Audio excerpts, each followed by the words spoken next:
श्रीमद् भगवद गीता अध्याय 2 प्रस्तावना। अर्जुन शिष्य रूप में श्री कृष्ण की शरण ग्रहण करते हैं और कृष्ण उनसे नश्वर भौतिक शरीर तथा नित्य आत्मा के मूलभूत अंतर की व्याख्या करते हुए अपना उपदेश प्रारंभ करते हैं।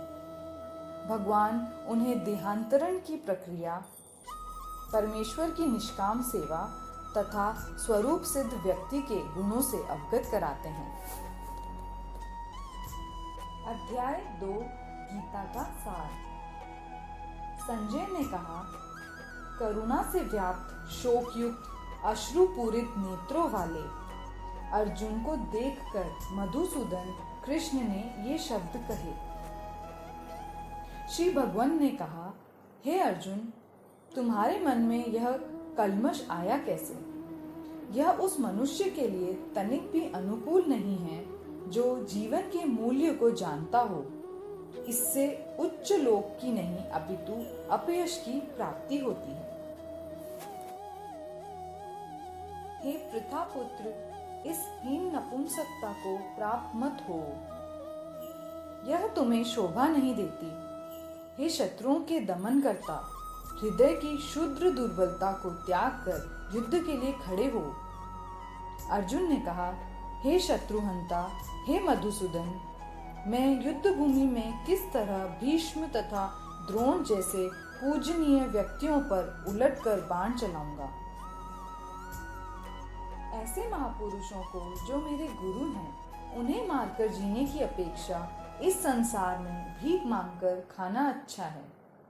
भले ही वे सांसारिक लाभ के इच्छुक हों, किंतु है तो गुरुजन ही। यदि उनका वध होता है तो हमारे द्वारा भोग्य प्रत्येक वस्तु उनके रक्त से सनी होगी। हम यह भी नहीं जानते कि हमारे लिए क्या श्रेष्ठ है, उनको जीतना या उनके द्वारा जीते जाना। यदि हम धृतराष्ट्र के पुत्रों का वध कर देते हैं तो हमें जीवित रहने की आवश्यकता नहीं है। फिर भी वे युद्ध भूमि में हमारे समक्ष खड़े हैं। अब मैं अपनी कृपण दुर्बलता के कारण अपना कर्तव्य भूल गया हूँ और सारा धैर्य खो चुका हूँ। ऐसी अवस्था में मैं आपसे पूछ रहा हूँ कि जो मेरे लिए श्रेयस्कर हो उसे निश्चित रूप से बताएं। अब मैं आपका शिष्य हूँ और आपका शरणागत हूँ। कृपया मुझे उपदेश दें। मुझे ऐसा कोई साधन नहीं दिखता जो मेरी इंद्रियों को सुखाने वाले इस शोक को दूर कर सके। स्वर्ग पर देवताओं के आधिपत्य की तरह इस धन धान्य संपन्न सारी पृथ्वी पर निष्कंटक राज्य प्राप्त करके भी मैं इस शोक को दूर नहीं कर पाऊंगा। संजय ने कहा, इस प्रकार कहने के बाद शत्रुओं का दमन करने वाले अर्जुन कृष्ण से बोले, हे गोविंद, मैं युद्ध नहीं करूंगा, और चुप हो गए। हे भरतवंशी धृतराष्ट्र, उस समय दोनों सेनाओं के मध्य शोकमग्न अर्जुन से कृष्ण ने मानो हंसते हुए ये शब्द कहे। श्री भगवान ने कहा, तुम पांडित्यपूर्ण वचन कहते हुए उनके लिए शोक कर रहे हो जो इस शोक के योग्य नहीं हैं। जो विद्वान होते हैं वे न तो जीवित के लिए न ही मृत के लिए शोक करते हैं। ऐसा कभी नहीं हुआ कि मैं ना रहा या तुम ना रहे अथवा ये समस्त राजा ना रहे हों, और न ऐसा है कि भविष्य में हम लोग नहीं रहेंगे। जिस प्रकार शरीरधारी आत्मा इस शरीर में बाल्यावस्था से तरुणावस्था में और फिर वृद्धावस्था में निरंतर अग्रसर होती रहती है, उसी प्रकार मृत्यु होने पर आत्मा दूसरे शरीर में चली जाती है। धीर व्यक्ति ऐसे परिवर्तन से मोह को प्राप्त नहीं होता। हे कुंती पुत्र, सुख तथा दुख का क्षणिक उदय तथा कालक्रम में उनका अंतर्धान होना सर्दी तथा गर्मी के ऋतुओं के आने जाने के समान है। हे भरतवंशी, वे इंद्रिय बोध से उत्पन्न होते हैं और मनुष्य को चाहिए कि अविचल भाव से उनको सहन करना सीखे। हे पुरुष श्रेष्ठ अर्जुन, जो पुरुष सुख तथा दुख में विचलित नहीं होता और इन दोनों में संभाव रहता है, वह निश्चित रूप से मुक्ति के योग्य है। तत्वदर्शियों ने यह निष्कर्ष निकाला है कि भौतिक शरीर का तो कोई चिरस्थायित्व नहीं है, किंतु आत्मा अपरिवर्तित रहती है। उन्होंने इन दोनों की प्रकृति के अध्ययन द्वारा यह निष्कर्ष निकाला है।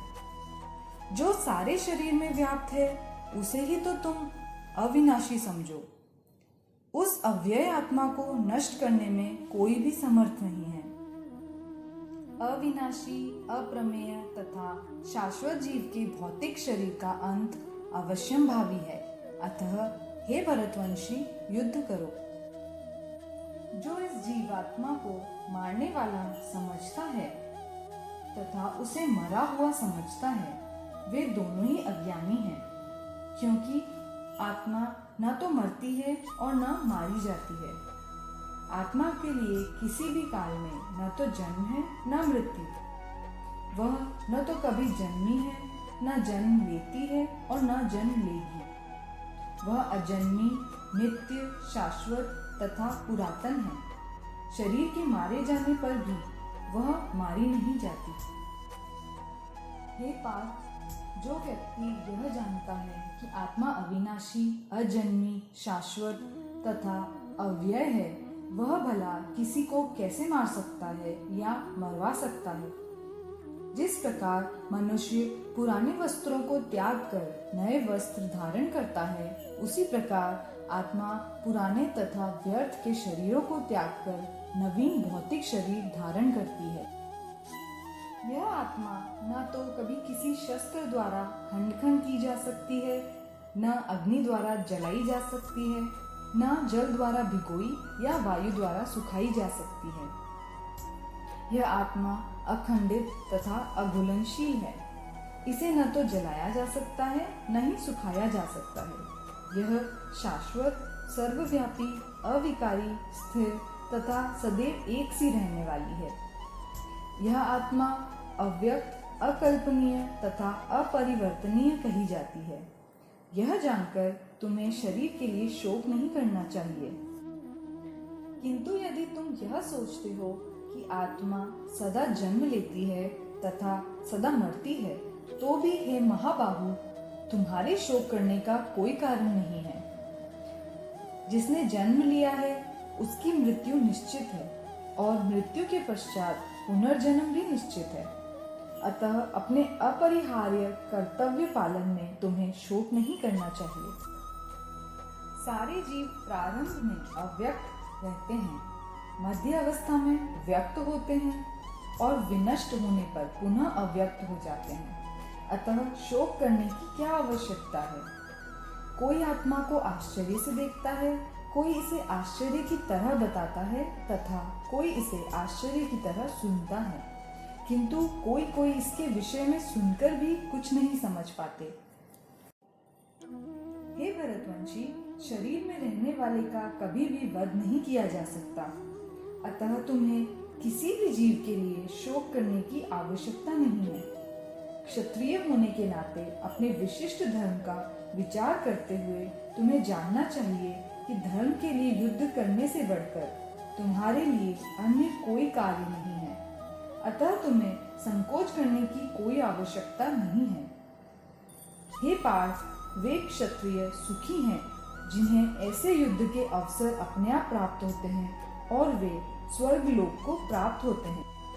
किंतु यदि तुम युद्ध करने के स्वधर्म को संपन्न नहीं करते, तो तुम्हें निश्चित रूप से अपने कर्तव्य की उपेक्षा करने का पाप लगेगा और तुम योद्धा के रूप में भी अपना यश खो दोगे।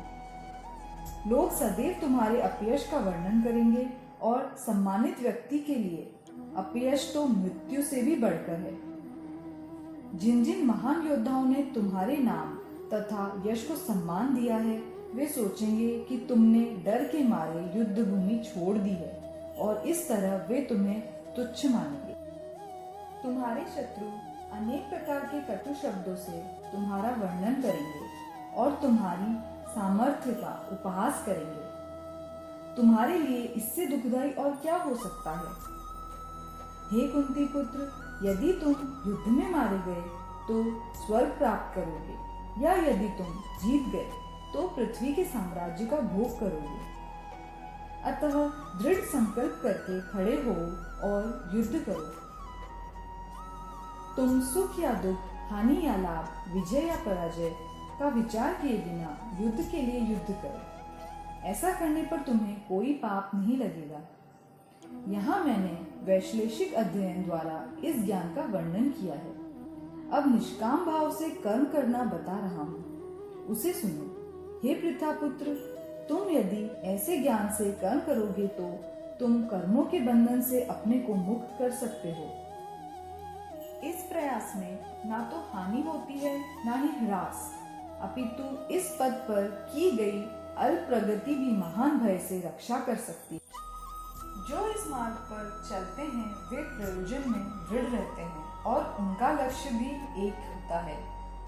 हे गुरुनंदन, जो दृढ़ प्रतिज्ञ नहीं है उनकी बुद्धि अनेक शाखाओं में विभक्त रहती है।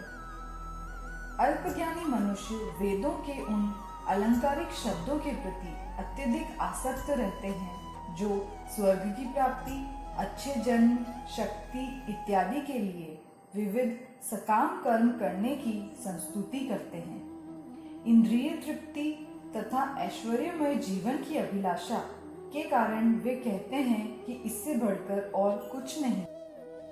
जो लोग इंद्रिय भोग तथा भौतिक ऐश्वर्य के प्रति अत्यधिक आसक्त होने से ऐसी वस्तुओं से मोहग्रस्त हो जाते हैं, उनके मनों में भगवान के प्रति भक्ति का दृढ़ निश्चय नहीं होता। वेदों में मुख्यतया प्रकृति के तीनों गुणों का वर्णन हुआ है। हे अर्जुन, इन तीनों गुणों से ऊपर उठो। समस्त द्वेतों और लाभ तथा सुरक्षा की सारी चिंताओं से मुक्त होकर आत्मपरायण बनो। एक छोटे से कूप का सारा कार्य एक विशाल जलाशय से तुरंत पूरा हो जाता है। इसी प्रकार वेदों के आंतरिक तात्पर्य जानने वाले को उनके सारे प्रयोजन सिद्ध हो जाते हैं। तुम्हें अपना कर्म करने का अधिकार है, किंतु कर्म के फलों के तुम अधिकारी नहीं हो। तुम ना तो कभी अपने आप को अपने कर्मों के फलों का कारण मानो, न ही कर्म न करने में कभी आसक्त हो। हे अर्जुन, जय अथवा पराजय की समस्त आसक्ति त्याग कर समभाव से अपना कर्म करो। ऐसी समता योग कहलाती है। हे धनंजय, भक्ति के द्वारा समस्त गर्हित कर्मों से दूर रहो और उसी भाव से भगवान की शरण ग्रहण करो। जो व्यक्ति अपने सकाम कर्म फलों को भोगना चाहते हैं वे कृपण हैं। भक्ति में संलग्न मनुष्य इस जीवन में ही अच्छे तथा बुरे कार्यों से अपने आप को मुक्त कर लेता है। अतः योग के लिए प्रयत्न करो, क्योंकि सारा कार्य कौशल यही है। इस तरह भगवत भक्ति में लगे रहकर बड़े बड़े ऋषि, मुनि अथवा भक्तगण अपने आप को इस भौतिक संसार में कर्म के फलों से मुक्त कर लेते हैं। इस प्रकार वे जन्म मृत्यु के चक्र से छूट जाते हैं और भगवान के पास जाकर उस अवस्था को प्राप्त करते हैं जो समस्त दुखों से परे है। जब तुम्हारी बुद्धि मोह रूपी सघन वन को पार कर जाएगी तो तुम सुने हुए तथा सुनने योग्य सबके प्रति अन्य मनस्क हो जाओगे।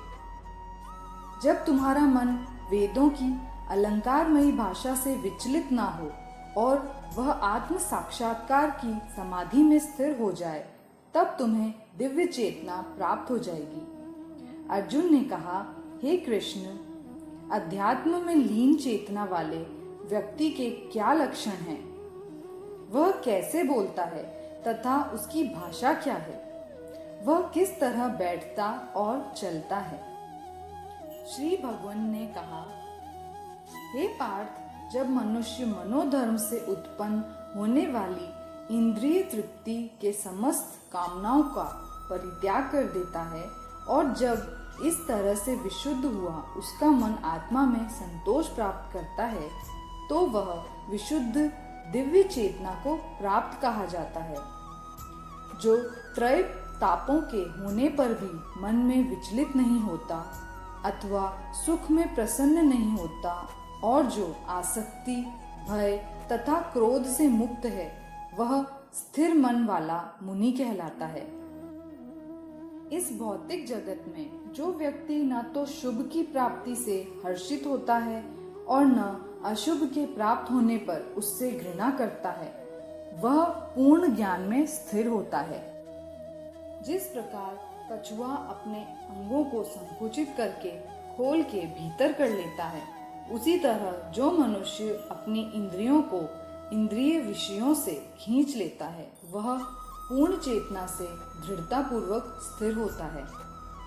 देहधारी जीव इंद्रिय भोग से भले ही निवृत्त हो जाए, पर उसमें इंद्रिय भोगों की इच्छा बनी रहती है, लेकिन उत्तम रस के अनुभव होने से ऐसे कार्यों को बंद करने पर वह भक्ति में स्थिर हो जाता है। हे अर्जुन, इंद्रियां इतनी प्रबल तथा वेगवान हैं कि वे उस विवेकी पुरुष के मन को बलपूर्वक हर लेती है, जो उन्हें वश में करने का प्रयत्न करता है। जो इंद्रियों को पूर्णतया वश में रखते हुए इंद्रिय संयमन करता है और अपनी चेतना को मुझ में स्थिर कर देता है, वह मनुष्य स्थिर बुद्धि कहलाता है। इंद्रिय विषयों का चिंतन करते हुए मनुष्य की उनमें आसक्ति उत्पन्न हो जाती है और ऐसी आसक्ति से काम उत्पन्न होता है और फिर काम से क्रोध प्रकट होता है। क्रोध से पूर्ण मोह उत्पन्न होता है और मोह से स्मरण शक्ति का विभ्रम हो जाता है। जब स्मरण शक्ति भ्रमित हो जाती है तो बुद्धि नष्ट हो जाती है और बुद्धि नष्ट होने पर मनुष्य भवकूप में पुनः गिर जाता है। किंतु समस्त राग तथा द्वेष से मुक्त एवं अपनी इंद्रियों को संयम द्वारा वश में करने में समर्थ व्यक्ति भगवान की पूर्ण कृपा प्राप्त कर सकता है। इस प्रकार से कृष्ण भावनामृत में तुष्ट व्यक्ति के लिए संसार के तीनों ताप नष्ट हो जाते हैं और ऐसी तुष्ट चेतना होने पर उसकी बुद्धि शीघ्र ही स्थिर हो जाती है। जो कृष्ण भावनामृत में परमेश्वर से संबंधित नहीं है, उसकी ना तो बुद्धि दिव्य होती है और ना ही मन स्थिर होता है, जिसके बिना शांति की कोई संभावना नहीं है। शांति के बिना सुख हो भी कैसे सकता है। जिस प्रकार पानी में तैरती नाव को प्रचंड वायु दूर बहा ले जाती है, उसी प्रकार विचरणशील इंद्रियों में से कोई एक जिस पर मन निरंतर लगा रहता है, मनुष्य की बुद्धि को हर लेती है। अतः हे महाबाहु, जिस पुरुष की इंद्रियां अपने अपने विषयों से सब प्रकार से विरत होकर उसके वश में है, उसी की बुद्धि निस्संदेह स्थिर है। जो सब जीवों के लिए रात्रि है, वह आत्म संयमी के जागने का समय है, और जो समस्त जीवों के जागने का समय है, वह आत्मनिरीक्षक मुनि के लिए रात्रि है। जो पुरुष समुद्र में निरंतर प्रवेश करती रहने वाली नदियों के समान इच्छाओं के निरंतर प्रवाह से विचलित नहीं होता और जो सदैव स्थिर रहता है, वही शांति प्राप्त कर सकता है। वह नहीं जो ऐसी इच्छाओं को तुष्ट करने की चेष्टा करता हो। जिस व्यक्ति ने इंद्रिय तृप्ति की समस्त इच्छाओं का परित्याग कर दिया है, जो इच्छाओं से रहित रहता है और जिसने सारी ममता त्याग दी है तथा अहंकार से रहित है, वही वास्तविक शांति को प्राप्त कर सकता है। यह आध्यात्मिक तथा ईश्वरीय जीवन का पथ है, जिसे प्राप्त करके मनुष्य मोहित नहीं होता। यदि कोई जीवन के अंतिम समय में भी इस तरह स्थित हो, तो वह भगवत धाम में प्रवेश कर सकता है। इस प्रकार श्रीमद् भगवद गीता के 2 अध्याय गीता का सार का तात्पर्य पूर्ण हुआ। धन्यवाद।